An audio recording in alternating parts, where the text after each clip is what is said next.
अस्सलामुअलैकुम सामीन। 2 ज़िलक़ाइदा है, 3 जून है। सोशल न्यूज़ में आपका खैर मक़दम है। ख़बर का उन्वान है मौलाना मोहम्मद कलीम सिद्दीक़ी की ज़मानत की अर्ज़ी हाई कोर्ट से ख़ारिज हो गई है। इस खबर के लिए एडवोकेट उसामा नदवी हमारे राब्ते में हैं। उन्होंने जो तहरीर इस नमनगार के पास भेजी है उसका ख़ुलासा ये है, दाई इस्लाम हज़रत मौलाना मोहम्मद कलीम सिद्दीक़ी की ज़मानत की दरख्वास्त को हाई कोर्ट के जस्टिस कृष्णा पहल ने मुनासिब बेंच के सामने NIA एक्ट की दफ़ा 21 के तहत अपील दायर करने की आज़ादी के साथ खारिज कर दिया है।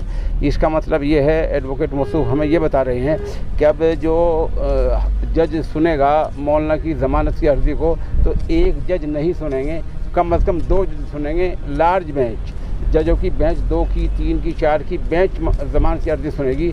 कोई एक जज उनकी बेंच ज़मानत की अर्ज़ी को नहीं सुन पाएगा और नहीं सुनेगा, ऐसा हमें उसामा नदवी साहब ने बताया है। उसामा नदवी बता रहे हैं कि अब वो गौर करेंगे इस पहलू पर कि क्या हमें हाई कोर्ट में यही बेंच के हाई कोर्ट में रुजू करना चाहिए या हम सुप्रीम कोर्ट में जाना चाहिए। इस बात पर गौर करेंगे और गौर करने के बाद वो मुनासिब फ़ैसला लेंगे। मेरा तो खुलासा आज खबर का ये है कि मौलाना कलीम सिद्दीक़ी की ज़मानत की अर्ज़ी हाई कोर्ट से खारिज हो गई है। अब ज़मानत की अर्ज़ी जो सुनी जाएगी तो लार्ज बेंच, कम से कम 2 जजों की बेंच के सामने ज़मानत की अर्ज़ी पेश की जा सकेगी।